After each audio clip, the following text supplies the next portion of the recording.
کیف یکون للمشرکین، تعجب کی بات ہے کہ کیسے برقرار رہ سکتا ہے مشرکوں کے لیے عہد و پیمان عند اللہ و عند رسولہ، اللہ کے ہاں اور اس کے رسول کے ہاں، الا الذین، مگر وہ لوگ عہدتم جن کے ساتھ تم معاہدہ کر چکے ہو، عند المسجد الحرام، مسجد حرام کے قریب، فما استقاموا لکم، سو جب تک وہ سیدھے رہیں تمہارے لیے، فاستقیموا لہم، تو تم بھی سیدھے رہو، یعنی جب تک وہ معاہدے پر برقرار رہے تم بھی برقرار رہو۔ ان اللہ یحب المتقین، بے شک اللہ تعالیٰ احتیاط رکھنے والوں کو، پرہیزگاروں کو، تقواداروں کو اللہ تعالیٰ پسند فرماتے ہیں۔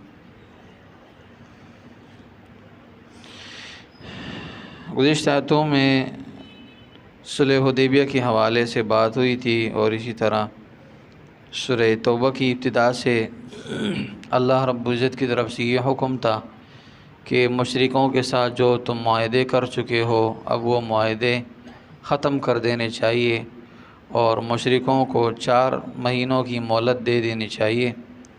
پھر آگے فرمایا تھا کہ جیسے ہی مہلت ختم ہو جائے پھر مشرک جہاں ملے اس کو قتل کرو، اور ان کو محصور بناؤ، قیدی بناؤ، قلعوں کے اندر بند کرو، یہاں تک کہ وہ 2 راستے اختیار کر لے، یا تو اسلام قبول کر لے یا جزیہ دینے کے لیے تیار ہو جائیں۔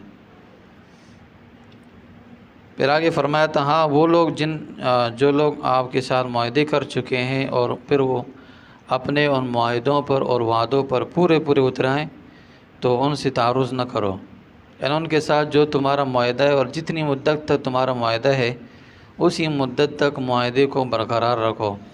اس سے مراد بنو زمرہ اور بنو مدلج تھے، یہ 2 قبیلے تھے جنہوں نے حضور صلی اللہ علیہ وسلم کے ساتھ معاہدہ کیا تھا، اور پھر اس معاہدے کی مکمل پاسداری کی، نہ کسی کی مدد کی، نہ اسلام کے خلاف کوئی پلان بنایا، نہ مسلمانوں کو کوئی نقصان پہنچایا، بلکہ جیسے ہی معاہدہ تھا اسی پر برقرار رہے۔ تو جب یہ آیت نازل ہوئی تو ان کی معاہدے کے ختم ہونے کو صرف 9 مہینے باقی تھے، تو اللہ رب العزت نے کہا کہ ان کے ساتھ معاہدہ برقرار رکھو۔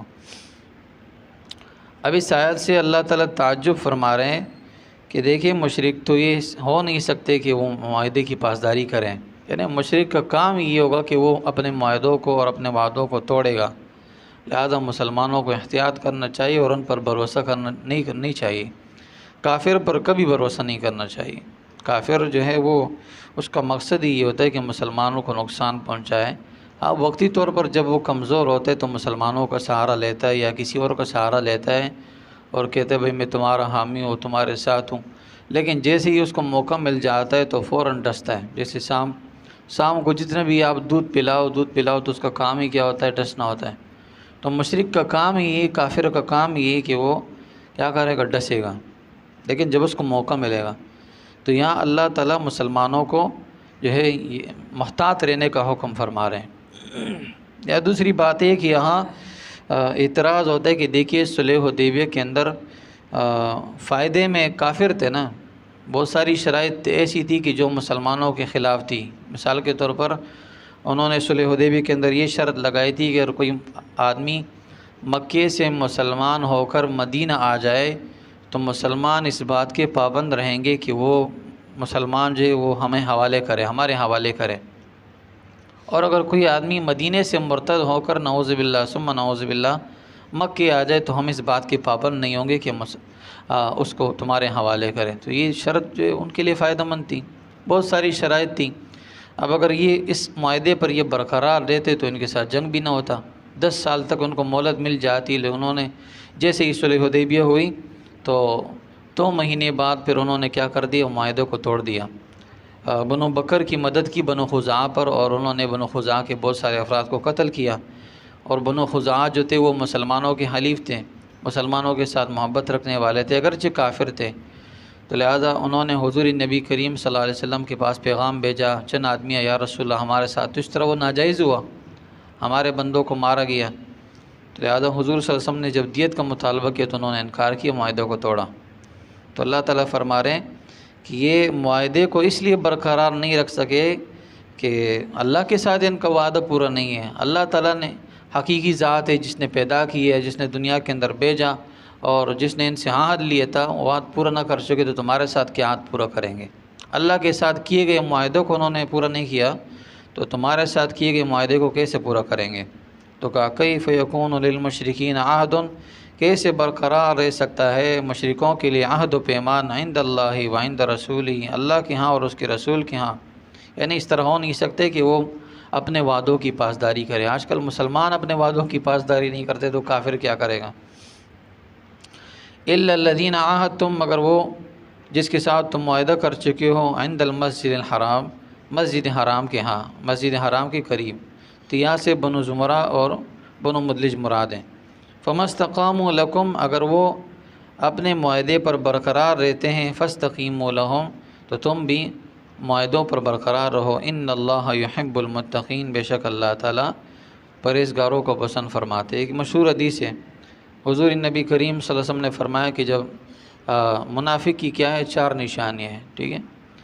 جب کسی کے ساتھ وعدہ کرتا ہے تو وعدہ خلافی کرتا ہے، وعدے کی خلاف ورزی، وہ پورا مکمل طور پر کسی کے ساتھ وعدہ کر لیے بھائی کسی وقت آنا ہے یا کوئی کام کرنا ہے یا رشتہ دینا ہے یا مال دینا ہے، پیسے دینے ہیں، قرض دینے، لہذا پھر کیا کرتا ہے، اپنے وعدے سے مکر جاتا ہے۔ فرمایا یہ منافق ہے۔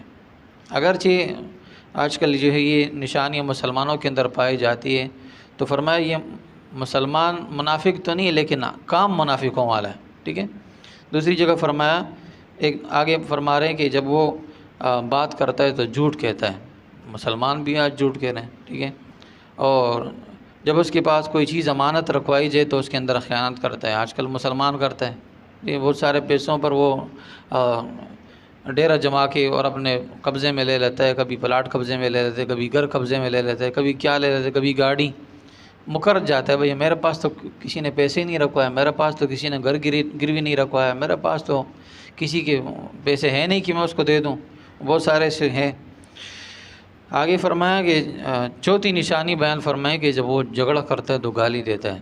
تو آج کل ہم وہ ساری نشانیاں جو منافقوں کی آپ علیہ السلام نے بتائی تھی وہ ساری کی ساری نشانیاں مسلمانوں کے اندر پائی جا رہی ہیں۔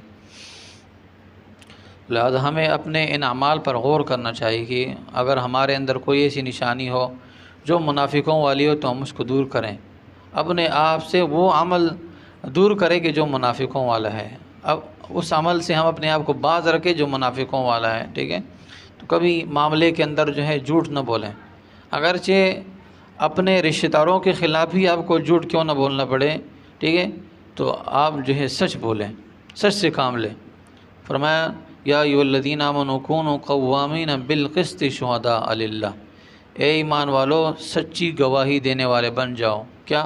ولو علی انفسکم، اگرچہ اپنے آپ پر ہی کیوں نہ ہو، مطلب آپ پر کسی کے پیسے ہیں، اب آپ کا دل یہ چاہتا ہے کہ میں اگر جھوٹ بولوں تو میں بچ بھی سکتا ہوں، ٹھیک ہے؟ میں قرض پیسے لوٹانے سے بچ بھی سکتا ہوں، لیکن آپ نے کیا کرنا ہے، سچ کہنا ہے بھائی ہاں آپ کے میرے اوپر پیسے ہیں لیکن اب فی الحال وقت ایسا ہے، حالات ایسے کہ میں آپ کے پیسے نہیں دے سکتا ہوں، لہٰذا مجھے مہلت دے دیں۔ تو اگر آپ سچ بولیں گے تو ہو سکتا ہے وہ بھی آپ کے ساتھ جو ہے وہ خیال رکھے آپ کا، ٹھیک ہے؟ تو کہا ولو علی انفسکم، اپنے آپ پر ہی کیوں نہ ہو، اول والدین، والدین پر ہی آپ کی وہ گواہی کیوں نہیں بن رہے ہو، لیکن آپ نے گواہی دینی ہے، سچی گواہی دینی ہے۔ والد صاحب کسی کے ساتھ ظلم کر رہے ہیں تو آپ والد صاحب کو بتا دیں بھائی والد صاحب یہ آپ ظلم کر رہے ہیں، فلاں کا حق نہیں دے رہے ہیں تو آپ اس کو بتا دیں، ناجائز کر رہے ہیں تو بتا دیں، ٹھیک ہے؟ بھائی ظلم کر رہے ہیں تو بھائی کو ہی بتا دیں، چچا ظلم کر رہے ہیں تو چچا کو ہی بتا دیں، ماموں ظلم کر رہے ہیں تو ماموں کو ہی بتا دیں۔ وَلَوْ عَلَىٰ أَنفُسِكُمْ أَوِ الْوَالِدَيْنِ وَالْأَقْرَبِينَ، ٹھیک ہے؟ اللہ تعالیٰ نے واضح کہہ دیے بھائی کسی کا ساتھ نہیں دینا، سچائی کا ساتھ دینا ہے، سچے بنے رہیں، وعدہ خلاف ورزی نہ کریں، جھوٹ نہ بولیں، ٹھیک ہے؟ امانت میں خیانت نہ کریں، گالی نہ دیں جھگڑے کے معاملے میں۔ تو یہ سارے کام اپنے آپ سے ہم دور کریں گے تو انشاءاللہ سچے مسلمان بن جائیں گے۔ تو کہا فَمَا اسْتَقَامُوا لَكُمْ، اگر وہ مشرک اپنے معاہدے پر برقرار رہتے ہیں، فَاسْتَقِیمُوا لَهُمْ، تو آپ بھی برقرار رہیں۔ ان اللہ یحب المتقین، بے شک اللہ تعالیٰ متقیوں کو پسند فرماتے ہیں۔ تو یہاں سے اللہ فرما رہے ہیں کہ جو لوگ وعدوں کی پاسداری کرتے ہیں وہ متقی ہیں۔ متقی کا معنی ہے بچنے والا، تو یا مطلب کیا ہے کہ وعدہ خلاف ورزی سے اپنے آپ کو بچاتا ہے، یا دوسرا مطلب ہے کہ یہ بچنے والا ہے جہنم کی آگ سے، کہ جو بندہ وعدوں کی پاسداری کرتا ہے وہ جہنم کی آگ سے ضرور بھی ضرور بچے گا، اللہ تعالیٰ اس کی حفاظت فرمائے گا۔ وَأَوْفُوا بِعَهْدِي أُوفِ بِعَهْدِكُمْ، اللہ فرما رہے ہیں کہ تم میرے ساتھ کیے گئے معاہدے کو پورا کرو، وعدوں کو پورا کرو۔ اوفی بعہدکم، میں بھی کیا کروں گا؟ وعدہ پورا کروں گا۔ اللہ نے کیا وعدہ کیے بھائی؟ تمہیں جہنم کی آگ سے بچاؤں گا، جنت میں لے جاؤں گا۔ جب ہم وعدوں کی پاسداری کریں گے تو اللہ تعالیٰ یقیناً ایسی ذات نہیں کہ اپنے وعدوں کو وہ توڑیں، ٹھیک ہے؟ وہ ضرور ضرور اپنے وعدوں کو پورا فرمائے گا اور ہمیں جنت میں داخل فرمائے گا۔ تو فرمایا ان اللہ یحب المتقین، بے شک اللہ تعالیٰ تقوی داروں کو پسند فرماتے ہیں، وعدوں کو پورا کرنے والوں کو اللہ تعالیٰ پسند فرماتے ہیں۔ اللہ سے دعا اللہ تعالیٰ میں ان تمام باتوں کو سمجھنے کی توفیق عطا فرمائے۔ آخر دعوت